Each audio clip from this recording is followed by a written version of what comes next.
I carried out an experiment at the beginning of 2024 where I kept a lime inside my fridge. I kept this lime inside my fridge for 5 months, and I was about to take the lime out of my fridge to show you guys what the lime looked like, but unfortunately my sister had already thrown out the lime. At first, this lime started off as something fresh, as something filled with so much life, as something so fruitful. But the lime had stayed in my fridge for up to 5 months, to the point that the lime became so stale and so worn out that my sister had to eventually throw it out from the fridge. A fridge is really good when it comes to preserving things, keeping them from damaging, keeping them from spoiling, keeping them fresh and fruitful. But sometimes when something has stayed too long inside a fridge, the same fridge that was meant to protect that thing and preserve that thing is the same fridge that ends up destroying that specific thing. In one season, the fridge was good for the lime, and in another season, the fridge was very much destructive to the lime. This is because the lime had stayed too long inside its current position, to the extent that what was meant to keep the lime safe, keep the lime comfortable, is what is destroying the lime and stealing the nutrients that have already been placed within that lime. While in the fridge, the lime never received exposure, it never received change, it never received use. Therefore, the fridge ended up stealing the most important properties from that lime. And if only that lime would have allowed itself to get out of that fridge, to get out from its natural habitat, the lime would have served its use and would have fulfilled its purpose and potential of being a lime in the first place. The same lime, the same properties, the same good use has now become a rotten lime, has now gone to waste, all because the lime chose comfort over change. And for doing so, the lime paid the eventual consequences of the time that the lime was supposed to be used had passed, and now the lime was now rotten and the lime has been thrown away. Are you the lime? Are you choosing to stay in a situation that is comfortable and familiar, all because you don't want change? Are you the lime that is wasting your unique properties, that is wasting your unique gifts, that is wasting what God has put into you, all because of the next place of your life feels unfamiliar, it feels scary, it feels different?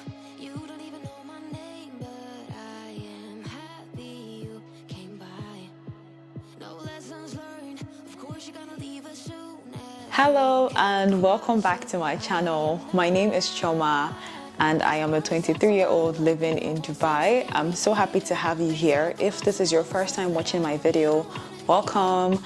On this channel, I share my journey to becoming a Proverbs 31 woman, along with my life lessons that I am learning as an adult, and also some tips and tricks from things that I have learned in Dubai.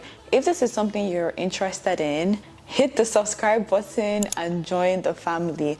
I would love to have you on my journey to growth. Let's get into today's video, which is God is making me very uncomfortable. Today's video isn't about me teaching you anything new about Dubai or sharing an experience or sharing a tip or any of that. Today's video is about how God is making me very uncomfortable. I am currently placed in a situation whereby I am placed in a crossroad. So on one path, there is a path that I am used to. There's a path of ease. There's a path of direction. There's a path where the script has been written out for me, and all I need to do is follow that script.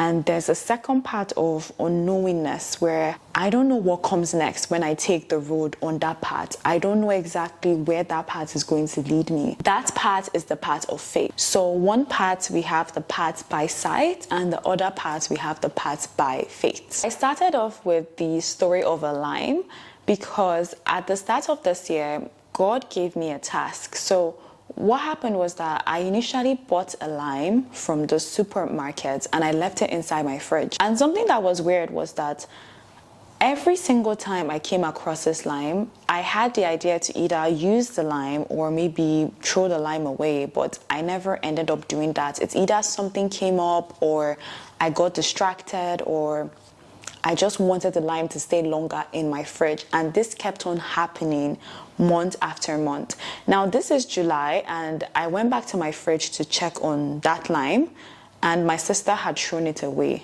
because the lime had stayed so long inside that fridge that it had lost all of its potential, it had lost all of its nutrients. It literally became rotten. I started thinking, why is it that I didn't use this lime? Like, what was the reason? Because I had a really great idea of what I would use the lime to create when I got it, but I didn't end up using it. And sometimes when things like that happen, it's easy for us to like think that it's a normal human behavior, it's just a normal thing that happens. But a lot of times things that happen in the physical are not just physical, they are sometimes linked to the spiritual side of things. So God opened my understanding on why the slime was not used. God wanted me to see exactly what happens when an object that is meant for great use is left in a situation that the object is familiar with. The lime had a purpose to serve in the beginning of 2024. It had a purpose to serve. But because the lime had chosen to stay inside the fridge, it had chosen to stay where it was familiar, it had been locked up in a space that felt very, very comfortable. The properties of that lime had dried up to the point that the lime became very, very rotten and very, very stale. It eventually was thrown away because it started to produce poisonous things coming out from that lime. It's very interesting that God was not teaching me about cleanliness or arrangement or how to keep my environment clean. God was teaching me the power of comfort and familiarity over change and faith. The condition of this stale lime was needed because if I did not see how harmful a fridge can be to a lime, I would have never been able to understand the deadly power of your comfort zone. God said that resting can be good. Resting is necessary. Resting is needed. But when you blur the lines between resting and comfortability, you're blurring the lines between destiny and journey. Sometimes we can end up resting in a place that is familiar for way too long, to the point that it damages the gifts, the ideas, the purpose, the opportunities that God has presented to us in a season. To rest is good, but to remain resting is where you're going to meet your greatest point of destruction if you cannot discern between when it's time to rest and when your resting place is now a comfortable position that is killing the amount of gifts and resources that you have within you. I understand that stepping into a path of newness, stepping into a path of difference, stepping into a path that nobody else in your family has stepped into can be very scary. But believe me when I tell you that there is nothing more scary than staying in a place that is familiar because you are afraid of growth. Stepping into a path of newness is even less scary than staying in a place of comfort and familiarity. One path assures you that there is that potential for change, while another path, there is no potential for that. You're going to accept exactly what has been done, what has been said. While the other part, there is no amount of change that can be inflicted by staying in that comfortable position. The scary part is not the fact that you're going to fail if you step into something that is new. The scary part is that you're not going to be able to do anything if you stay in a place that is very comfortable and convenient to you. When you choose to sit in a place of comfort, when you choose to sit in a place of familiarity, you're indirectly sitting in a place of paranoia. You're sitting in a place of blame. You're sitting in a place of settling. And when you are in a place whereby all your power, all your energy has been given to other people, that means you are no longer putting your trust in God. You are now putting your trust in people. You're putting your trust in human beings. That means that the responsibility to get you where you want to go to get you to the place that God has shown you, is no longer put on you. It has now been put on that person that you have put your trust on. And when you put your trust on people, you tend to forget that people are just flawed. People are just human beings. A dog will eventually bite the hand of its owner. A parent can make selfish decisions that are not even at the best interest of the child. Your friends, your closest of friends, can betray you and they can be dishonest to you. And this is not to say that you should judge human beings or you should isolate yourself from them, but I am just trying to show you the emotionally draining thing that happens when you put your trust in human being and you remove your trust from God. When your trust is in God, when your trust is in your Creator, even though you have taken the path of newness, the path of change, the path that is very scary, the path that no one has traveled on, you're going to find a way because you have acknowledged God in that path of faith. You have acknowledged God in that path that is new, in that path that is scary. And because God is God, and because God is good, He is going to make that path you're traveling in faith plain. He's going to make sure that when you are at a stop on your journey and you do not know which place to go, you're going to hear God tell you, this is the path, follow it, because you have acknowledged Him in that journey and He is working with you step by step in every single path that you're taking. I am telling you guys all of this because I want you guys to remember how to put your trust back in the one that never fails. I want you guys to remember exactly what it means to be fully devoted to I am. I want you guys to remember who exactly you were called to be before the world told you that you had to be something else. I was listening to this sermon by Apostle Joshua Salman. I'm definitely going to link it down on the link in my bio on my YouTube. And the apostle said something that was very powerful. He said that it is better to fail with God than to win without God. I repeat, it is better to fail with God than to win without God. When you fail with God, guess what? It is not a failure. It is simply a stepping stone. But when you win without God, that means that just like the person that went and planted their house beside the sea, when the wind comes, it's going to wash it away because you do not have a foundation. You do not have that firm land that you can hold on to, knowing that regardless of if the sea is coming to me, regardless of if the wave has carried other people's boats, my boat will not sink because I am standing on solid foundation, because I am standing on solid ground. God will always provide when it comes to His people, when it comes to the people that have been blameless. God will always provide. He will always provide because He said that even in His own word that the path of the righteous He will direct. The days of the good man, it will be numbered. So when you are in that part of confusion, in that part of newness, take that step and go for it because you're not being led by your spirit, because you're not being led by your own strength. You're not being led by your own knowledge. You're not even being led by your own wisdom. You are being led by the Spirit of God.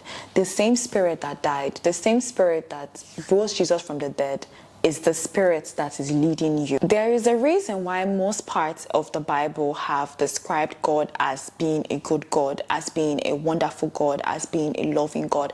There is a reason why, although hardship comes in the Bible, people will still address God as being a good God because guess what? He is a good God.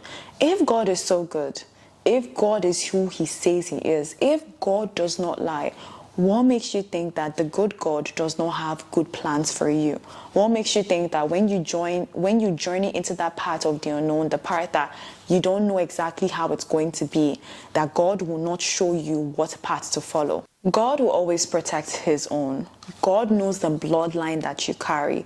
God knows who you are. God knows your grandma's grandma.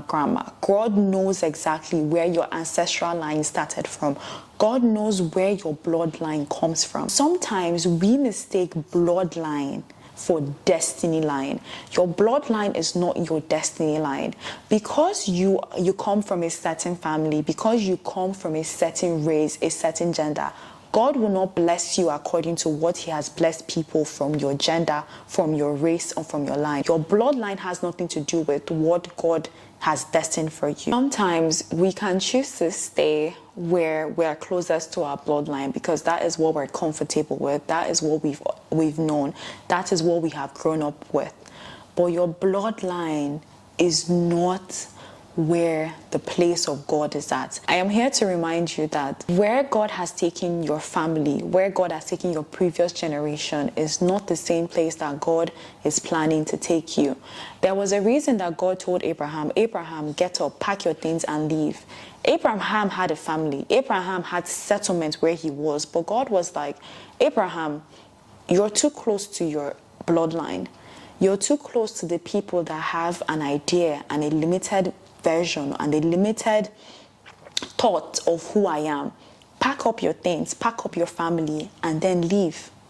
Leave. Your bloodline is not meant to serve you the way you think that your bloodline is meant to serve you. Your bloodline was meant to bring forth the best of you, but your bloodline was not meant to bring forth the blessing that God is going to walk in you. There is a difference between the grace that your family carries and the grace that you carry.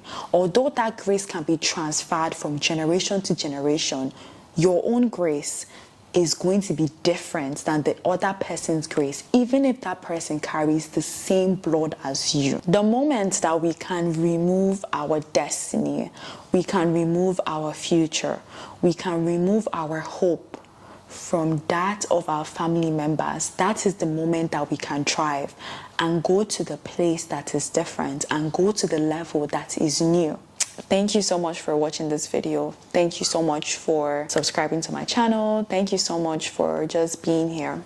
Thank you for being here. Thank you for being alive and for continuing to still stay in the path of God. It's not an easy path. It's not always going to make sense, but we walk by faith and not by sight. See you guys in the next video. And if you would love for me to do more of sit and talk videos about God and the lessons that He's teaching me in my life, please let me know in the comment section. I love to talk about God more than I would definitely love to talk about Dubai. And yeah, see you guys in the next video. I love you guys and have a great and wonderful week. All my love. Bye guys. Bye. Bye.